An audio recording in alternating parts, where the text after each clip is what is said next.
Hello दोस्तों, नमस्कार। दिव्यम IAS team की तरफ से मेरा नाम है आकाश श्रीवास्तव। तारीख है आज 22 सितंबर 2022 और हम बात कर रहे हैं द हिंदू के डेली एडिटोरियल एनालिसिस को आसान भाषा में समझने की। इसका फ्री पीडीएफ और दूसरे वैल्यू एडेड मटेरियल आपको हमारे टेलीग्राम ग्रुप में मिल जाएंगे, लिंक डिस्क्रिप्शन में दिया हुआ है। आगे बढ़ने से पहले चैनल को लाइक, शेयर और सब्सक्राइब करना ना भूलें, जिससे क्वालिटी कंटेंट हम आप तक लाते रहें। आज द हिंदू के 3 एडिटोरियल आर्टिकल डिस्कस किए जाएंगे। आज का जो पहला आर्टिकल है वो रहेगा डेंजरस मोमेंट। इसके बाद हम देखेंगे trade tactics and in the last we will discuss the ambit of fraternity and the wedges of oblivion. चलिए वन बाय वन तीनों ही एडिटोरियल आर्टिकल के क्रक्स को आसान भाषा में समझने का प्रयास करते हैं। आज का जो पहला आर्टिकल है वो है डेंजरस मोमेंट, खतरनाक पल। Putin should see setbacks as evidence of the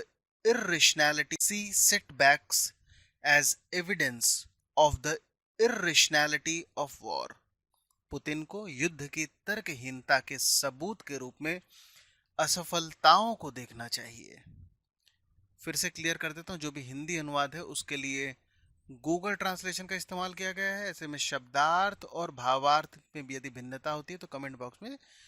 जरूर इंगित कीजिएगा। आर्टिकल में बात हो रही है रशियन राष्ट्रपति व्लादिमीर पुतिन का, जिन्होंने हाल में एक नया अनाउंसमेंट किया है जिसमें वो मोबिलाइजेशन की बात कर रहे हैं। मोबिलाइजेशन ऑफ ट्रूप्स, जिसमें कि कॉमन जो रशिया के आम नागरिक हैं, चूंकि वहां का संविधान इस बात की पुष्टि करता है कि जब कुछ ऐसा इमरजेंसी टाइम अगर होगा, फॉर एग्जांपल एक्सटर्नल कोई कॉन्फ्लिक्ट हो जाता है या देश किसी युद्ध में जूझता है, तो ऐसी स्थिति में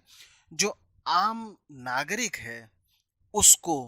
सैन्य सेवा देना अनिवार्य हो जाएगा। इसी के तहत अब चूंकि स्पेशल मिलिट्री ऑपरेशन जो यूक्रेन में काफी समय से चल रहा है, लगभग 8 महीने के आसपास हो गया है, और उस पे जो वांछित परिणाम रशिया के लिए था वैसा अभी तक इनको नहीं मिला है। इस लिहाज से व्लादिमीर पुतिन नई अनाउंसमेंट कर देते हैं।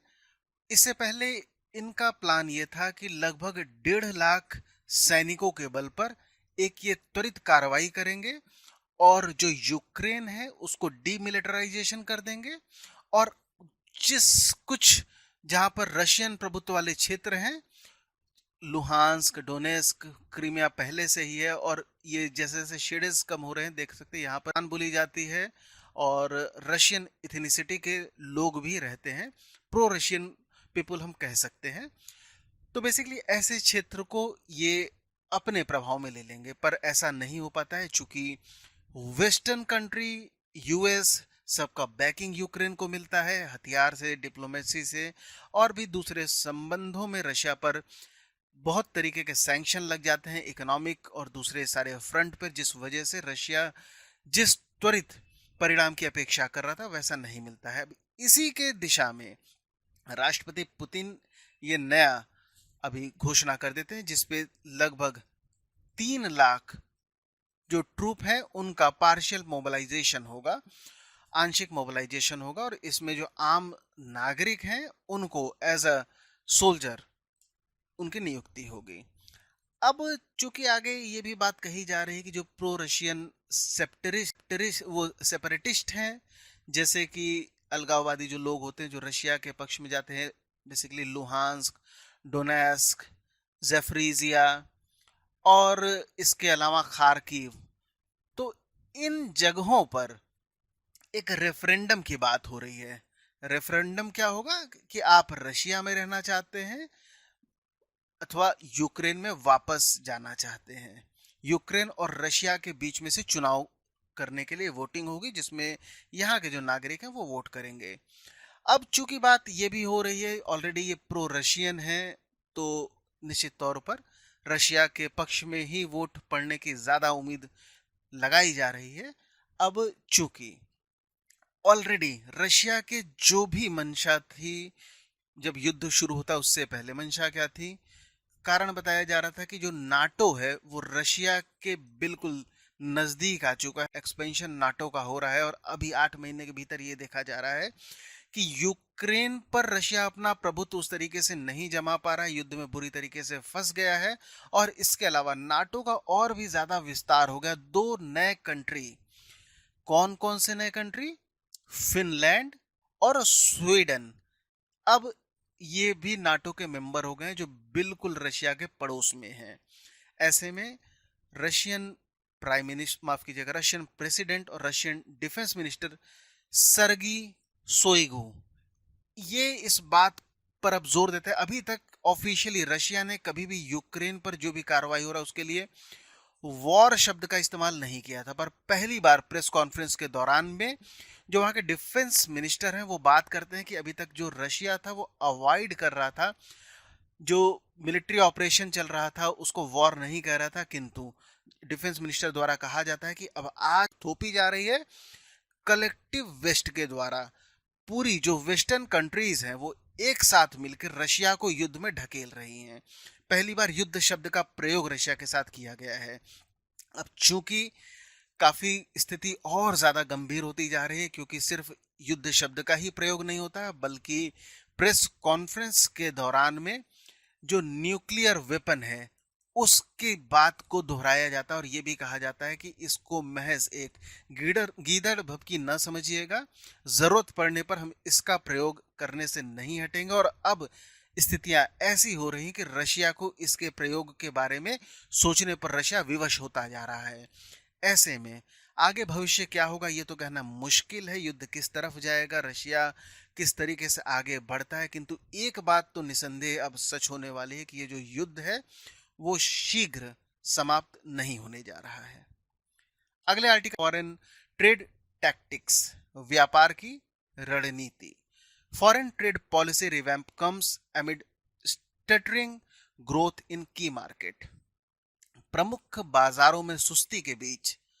विदेश व्यापार नीति में सुधार। आर्टिकल में बात कही जा रही है कि भारत की जो फॉरेन ट्रेड पॉलिसी है जिसको कि 2020 में आना चाहिए था, क्योंकि जो पिछली अभी जो हाल फिलहाल में जो फॉरेन ट्रेड पॉलिसी जो चल रही है वो 2015 से चल रही है, 2020 में इसको समाप्त हो जाना चाहिए था, पर चूंकि कोविड आ जाता है और इस वजह से इसको 1 साल के लिए इसको एक्सटेंड कर दिया जाता है। देखिए 1 अप्रैल 2021 से नई फॉरेन पॉलिसी को आ जाना चाहिए था, बट उसको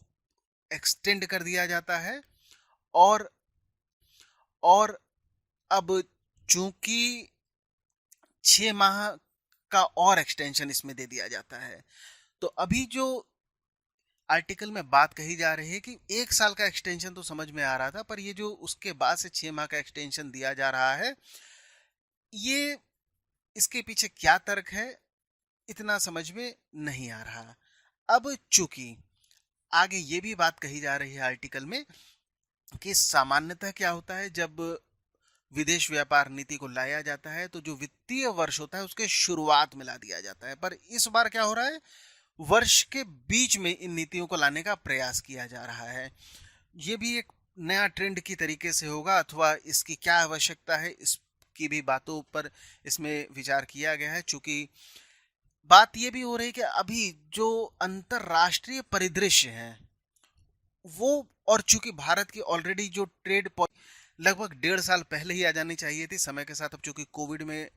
धीमे धीमे काफी आराम मिल रहा है और जो अंतरराष्ट्रीय परिदृश्य है उसमें बहुत सारे देश ऐसे हैं जो चीन से बाहर निकलना चाह रहे हैं। ऐसे में भारत की ट्रेड पॉलिसी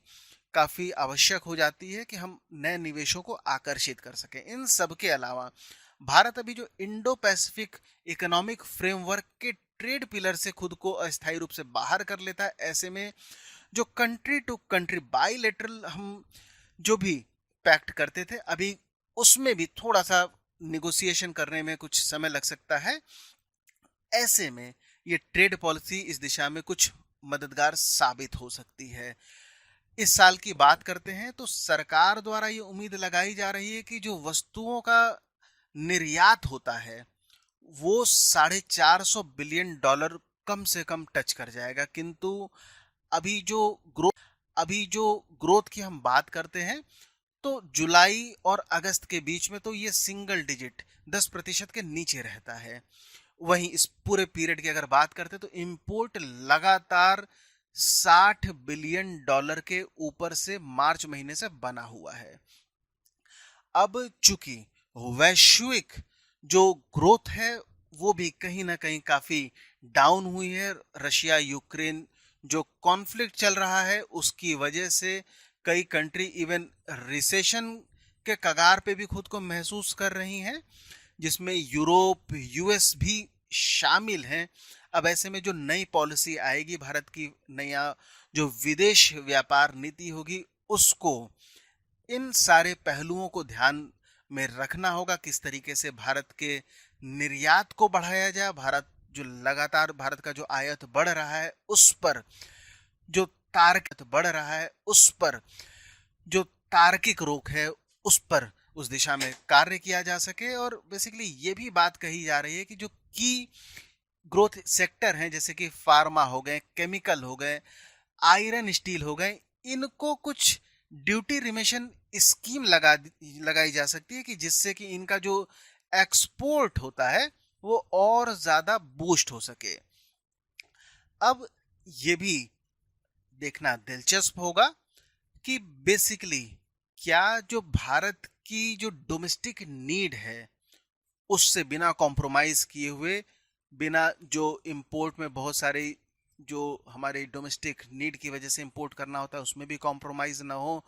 एक्सपोर्ट जो वैश्विक इस समय परिदृश्य में एक मंदी के दौर की तरफ जो दुनिया बढ़ रही है उसको मद्देनजर रखते हुए किस तरीके से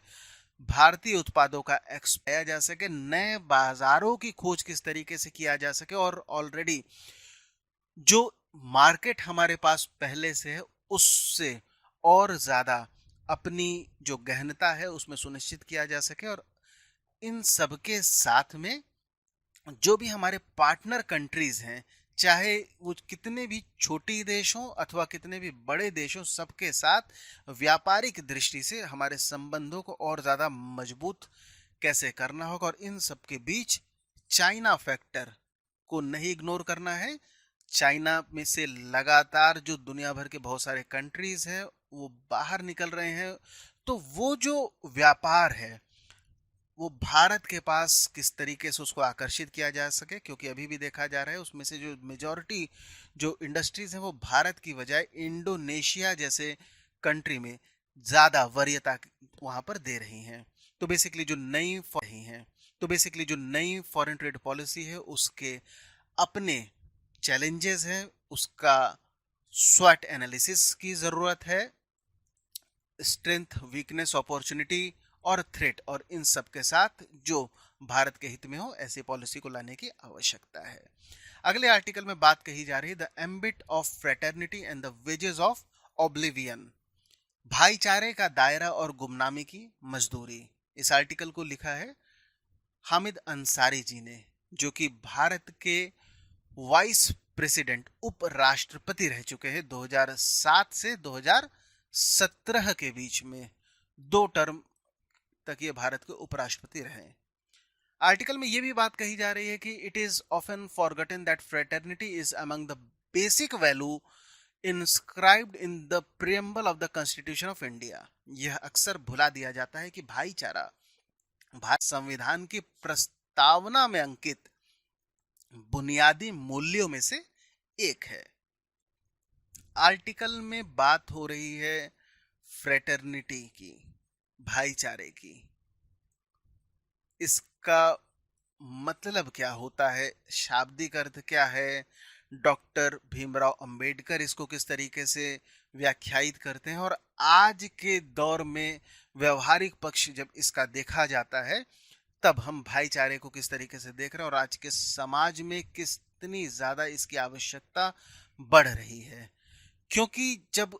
फ्रेटर्निटी अथवा भाईचारे की, बंधुत्व की जब हम बात करते हैं तो बेसिकली हमारे जो संविधान में बात होती है लिबर्टी, इक्वालिटी और फ्रेटर्निटी की। लिबर्टी, इक्वालिटी और फ्रेटर्निटी की। और ये जो तीनों टर्म है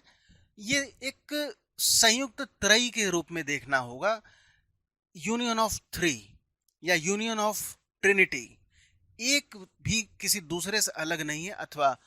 एक दूसरे के बिना इनका जो अभिप्राय है वो बिल्कुल शून्य की तरफ बढ़ता चला जाएगा। उतना असरदार कभी भी नहीं हो सकता। न ही लिबर्टी बिना इक्वलिटी के कोई मायने रखेगी, इक्वलिटी बिना फ्रेटर्निटी के उसी तरीके से फ्रेटर्निटी बिना इक्वलिटी के, और इक्वलिटी बिना लिबर्टी के। तीनों ही जो टर्म्स हैं वो सिर्फ एक टर्म नहीं है, बल्कि हमारे जो संविधान है, हमारा जो देश है, उसको जीवंतता प्रदान करते हैं। इसी संदर्भ में जब कॉन्स्टिट्यूएंट असेंबली 1949 के होते उसमें बाबा साहब अम्बेडकर बोलते हैं कि जो बंधुत्व है वो इस बात की सुनिश्चितता करता है कि व्यक्ति विशेष डिग्निटी के साथ रहे, यूनिटी के साथ रहे, और साथ ही साथ में जो राष्ट्र है उसकी इंटीग्रिटी बनी रहे, न्याय सुनिश्चित हो, स्वतंत्रता सुनिश्चित हो, इक्वालिटी सुनिश्चित हो। और जब पहली ही लाइन जो हमारे जो प्रस्तावना है उसकी आती है कि we the people of India, हम भारत के लोग, तो जो ये हम की भावना है अथवा जो ये वी की भावना है, ये फ्रेटर्निटी बंधुत्व की बात करती है। यहां पर कोई भी एक व्यक्ति नहीं है बल्कि भारतवासी है। आगे आर्टिकल में इस बात पर जोर दिया जा रहा है कि किस तरीके से भीमराव अंबेडकर ने इस बात की तरफ इशारा किया था कि भारतीय समाज में समानता की बात जब कही जाती है, और जब 26 जनवरी 1949 में हम एक जब समानता की बात करते हैं तो बेसिकली एक लाइफ ऑफ अ कॉन्ट्राडिक्शन की तरफ आगे बढ़ जाते हैं। अंतः विरोधी जो कारक है अथवा अंतः विरोधी समाज, अंतः विरोधी जीवन की तरफ आगे बढ़ते हैं, क्योंकि समाज में जब फंडामेंटल ड्यूटी आती है 42वें संशोधन के साथ में, तब जो ड्यूटी जोड़ दिया जाता है, नागरिक कर्तव्य जोड़ दिए जाते हैं, जो कि धार्मिक सेक्शनल होता है, डाइवर्सिटी होता है, इन सबसे ऊपर उठ के लोगों को एक सूत्र में पिरोने का कार्य करता है। अब इन सब के बाद आगे आर्टिकल में ये भी बात कही जा रही है कि सिर्फ और सिर्फ राज्य का ये रिस्पॉन्सिबिलिटी नहीं है कि वो पूरे राष्ट्र को एक सूत्र में बांधे, बल्कि ये लोगों की भी जिम्मेदारी होती है कि वो बंधुत्व की भावना को प्रसार करें। और इसमें डॉक्टर अंसारी एक कविता को अभी उल्लेखित करते हैं जिसमें लिखा गया है कि उनका जो अकीदा है वो अहले सयासत जाने, मेरा पैगाम मोहब्बत है जहां तक पहुंचे। इसमें इस बात की कही जा रही है कि जो भी राजनीतिक बातें हैं उनकी बेपरवाह किए हुए जो मोहब्बत का पैगाम है, जो बंधुत्व शांति का पैगाम है, भाईचारे की जो संदेश है, वो पूरे देश में फैलना चाहिए। फ्रेटर्निटी की जब बात होती है, बंधुत्व की बात होती है, तो ये जब फ्रांस का रिवॉल्यूशन होता है, फ्रेंच रिवॉल्यूशन से ये टर्म आता है, जबकि वहां पर इसका पूरा जो मीनिंग है वो काफी वेग रहता है, क्योंकि वहां पर इस बात को कहा जाता है कि आप ऐसा कार्य मत करिए जो कि आप नहीं चाहते कि आपके साथ कोई दूसरा करे। इसके अलावा और ऐसी अच्छाई जो चाहते हैं कि आपको भी वैसा ही अच्छा व्यवहार पलट कर आप तक लौटे। तो बेसिकली ये जो परिभाषा दी जाती है ये काफी वेग रहती है। स्पेसिफिक फ्रेटर्निटी का क्या मतलब रहता है इस परिभाषा से नहीं निकल कर आता है। बेसिकली इमोशनल एस्पेक्ट को ये परिभाषा जो है वो इम्पैक्ट करती है, लेकिन किसी सिद्धांत तक नहीं पहुंच पाती है। इन सब के अलावा आगे जब हमारे जो प्रस्तावना की बात हो रही है, जहां पर जो व्यक्ति है उसकी डिग्निटी की बात होती है, राष्ट्र की एकता की बात होती है, तो यहाँ पर जो ज़रूरी होता है कि जो इमोशनल एस्पेक्ट है उसको ये प्रभावित करे, साथ ही साथ में जो प्रिंसिपल है, सैद्धांतिक पक्ष है, उसको भी पीछे नहीं छोड़ा जा सके। अब चूंकि कई बार प्रिंसिपल है, सैद्धांतिक पक्ष है, उसको भी पीछे नहीं छोड़ा जा सके। अब चूंकि कई बार नजरअंदाज इस बात को कर दिया जाता है कि जब हमारे जो समाज के विभिन्न वर्ग आते हैं उसमें कई बार जो इकोनॉमिक आधार पर, कई बार रीजनल, कास्ट, रिलीजन आधार पर हम डिवाइड देखते हैं अपने समाज में, धार्मिक, सामाजिक, भाषाई, स्थानीय तौर पर समाज बिखरा हुआ देखने को मिलता है। और ऐसे में जो समाज शास्त्री लोग होते हैं, अगर उनकी परिभाषा की बात करें तो वो बेसिकली 9 कैटेगरी लोगों की डिटरमाइन करते हैं जिनको सामाजिक या राजनीतिक अथवा जो इकोनॉमिक होता है उस तरीके से उनको हम अल्पसंख्यक श्रेणी में रखा जा सकता है। दलित हो गए, आदिवासी हो गए, महिलाएं हो गई, और जो धार्मिक जो माइनॉरिटीज ग्रुप हैं ये भी इस कैटेगरी में आते हैं। बेसिकली आगे आर्टिकल में रिलीजियस माइनॉरिटी कैटेगरी की ही बात हो रही है, जो कि अभी रिसेंट जब स्टडी होते तो लगभग भारत का जो 20% जनसंख्या है वो कंस्टिट्यूट करता है रिलीजियस माइनॉरिटी, जो अल्पसंख्यक लोग हैं। अब चूंकि इनमें कई सारे डिस्क्रिमिनेशन की बात कही जाती है, जो अल्पसंख्यक होते हैं उनसे भेदभाव की बात कही जाती है, और ये भेदभाव आजादी अथवा भारत, जो आधुनिक भारत अथवा आज का जो भारत है, ये जब अस्तित्व में आता है तब से ये देखने को मिलता है। और कई बार ये भी तर्क दिया जाता है कि जो वॉयलेंस होती है वो एक्सीडेंटल नहीं है, बल्कि जो राज्य हमारा, जब भारत का जब निर्माण होता है उसके बुनियाद में कुछ विसंगतियां हैं जिनमें हिंसा जो माइनॉरिटी है उनके साथ जो होता है वो उसके परिणाम के रूप में देखा जा सकता है। और ऐसे में जो बंधुत्व की जो भावना की बात होती है वो विखंडित समाज में और मजबूती से पुनर्बहाली करने की मांग करती है। इसके बाद ये भी बात कही जा रही है कि यूनियन ऑफ स्टेट की बात जब कहा जाता है तो सरदार वल्लभ भाई पटेल इस बात की तरफ इशारा करते हैं कि जो समाज में जब उदाहरण देने की बात आएगी, अथवा जब उदाहरण प्रस्तुत करने की जरूरत देने की बात आएगी, अथवा जब उदाहरण प्रस्तुत करने की जरूरत आएगी, तो जो समाज में जो ऊपरी वर्ग के लोग हैं, ये सामाजिक, भाषाई, राजनीतिक,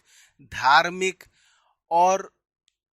जो इकोनॉमिक है, हर वर्ग के जो भी ऊपर की तरफ बैठे हुए लोग हैं,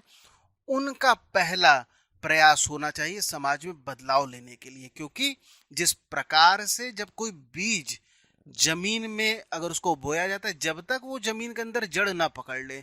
तब तक उसको खाद, पानी, देखभाल करने की आवश्यकता ऊपर से पड़ती रहती है। और वीपी मेनन साहब भी इसी तरीके की बात करते हैं, जहां पर जो लोग हैं उनके जो माइंड ऑफ पीपल, लोगों की सोचने का जो तरीका है, अथवा जो लोगों की जो बौद्धिक भावनाएं हैं, एकत्व की बात कही जाती है, तब जाकर राष्ट्र का निर्माण हो पाएगा। इसी दिशा में अंबेडकर साहब दिसंबर 22, 1952 में इस बात पर जोर देते हैं कि जो सक्सेसफुल डेमोक्रेसी, अथवा जब हम एक बेहतर लोकतंत्र की बात करेंगे, तब उसमें जो इनइक्वालिटीज होती हैं जो विभेदन भेदभाव जैसी चीजें जो होती हैं वो खत्म रहेंगी, विरोध की भावना खत्म रहेगी, जो कानून है वो सभी को बराबरी की दृष्टि से देखेगा, और जो एडमिनिस्ट्रेशन होता है, प्रशासन होता है, वो सभी के साथ एक समान, संविधानिक जो मॉरलिटी की बात होती है वो सबसे ऊपर रखी जाएगी, और जो बहुलवाद का अल्पवाद पर कभी भी दबाव, प्रभुत्व अथवा बहुलवादी सोच को अल्पवादी सोच पर कभी भी थोपा नहीं जाएगा। सभी की जो सोच है उसको बराबर सम्मान दिया जाएगा। जो असहमति पर सहमति अथवा असहमति का सम्मान एक विकसित लोकतंत्र की निशानी होती है। और ऐसे में जो पब्लिक कॉन्शियंस की जब बात आती है, जो आम जो लोग होते हैं उनका जो अंतर्मन अंतर चेतना जागृत करने की जब बात आएगी, तब इन सारे तत्वों की जरूरत पड़ेगी और इनके बिना समाज कभी भी एक सूत्र में नहीं बट पाएगा। अब आगे ये भी बात कही जा रही है कि समय के साथ जो विकास होता है वो बराबर का विकास हर क्षेत्र में नहीं देखने को मिलता है। जो विषमताएं हैं वो बढ़ती हैं। जो कई राज्य हैं, राज्य में विषमताएं हैं, क्षेत्र में विषमताएं हैं, भाषाई विभिन्नताएं हैं, उनमें भी विषमताएं दिखती हैं। कुछ भाषाओं को ज़्यादा प्रमोट होता है, कुछ को कम होता है। इकोनॉमिक जो प्रोग्रेस है उसमें विषमताएं होती हैं, और इन सब से इसका जो असर समाज पर पड़ता है वो शैक्षणिक विषमताओं के रूप में उभरता है। रोजगार के रूप में जो विषमताएं देखने को मिलती है उनमें उभरता है। और जो सामाजिक ताना बाना का जो बुनियाद होता है उसमें विषमताएं देखने को मिल जाती हैं। और ऐसे में जब भारत 75 वर्ष का हो जाता है तब भी जो क्षेत्रीय विषमताएं हैं, भाषाई विषमताएं हैं, ये सब के साथ में जो राजनीतिक कहीं ना कहीं विषमताएं अथवा राजनीतिक लाभ की वजह से इन सब विषमताओं को उतनी तेजी से पाटने का प्रयास नहीं किया जाता है। आगे ये भी बात कही जा रही है कि भारत के आर्टिकल 51A के अनुसार जो हमारा संविधान है वो नागरिक संविधान के लिए नागरिक ही होते हैं। वो किसी भी भाषा, जाति, धर्म, क्षेत्र, राज्य अथवा वो किसी भी समाज के प्रभुत्व संपन्न अथवा निचले तबके के लोग हों, उनमें कोई विभेदन संविधान नहीं करता है। अब चूंकि जो संविधान है उसमें जो नागरिक हैं उनको वो सीढ़ी के तौर पर नहीं इस्तेमाल करता है, बल्कि यहाँ पर यह भी बात कही गई है कि जो लीडरशिप होती है, जो नेतृत्व होता है, राजनीतिक नेतृत्व की बात कही जा रही है, उसमें उनका ये प्रयास होना चाहिए कि जो नागरिक होते हैं उनको जो सीढ़ी होती है उसके पायदान के रूप में न इस्तेमाल करके, बल्कि सीढ़ी को जो राजनीतिक लीडरशिप होती है वो खुद सीढ़ी का पायदान में आगे बढ़ते हुए जो नागरिक हैं उनको और ज़्यादा उनके स्तर को हर मल्टी डायमेंशनल तरीके से उनका जो स्तर है उसको बढ़ाने का प्रयास करे। और अंत में इस बात पर भी जोर दिया गया है कि व्यवहार में आखिर क्या होता है। सामाजिक और जो राजनीतिक लीडरशिप है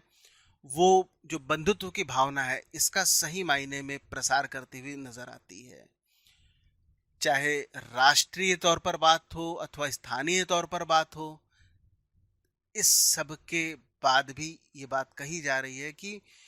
जो राष्ट्रीय एकता की जब बात होती है तो क्या बिना बंधुत्व की भावना का प्रसार किए हुए ये खोखला नहीं बनकर रह जाएगा। क्या हमको 1947 में जो खून खराबा हुआ था उसको भुला देना चाहिए, जब लगभग 10 मिलियन लोग मारे गए थे, अथवा लगभग हर 35 व्यक्ति में से एक व्यक्ति इसका शिकार होता है, भारतीय उपमहाद्वीप की बात कही जाए तो कितना ज्यादा आवश्यक होता है, इस बात का जोर इस आर्टिकल में दिया गया है। दोस्तों, आज के हिंदू में इतना ही। अंत तक बने रहने के लिए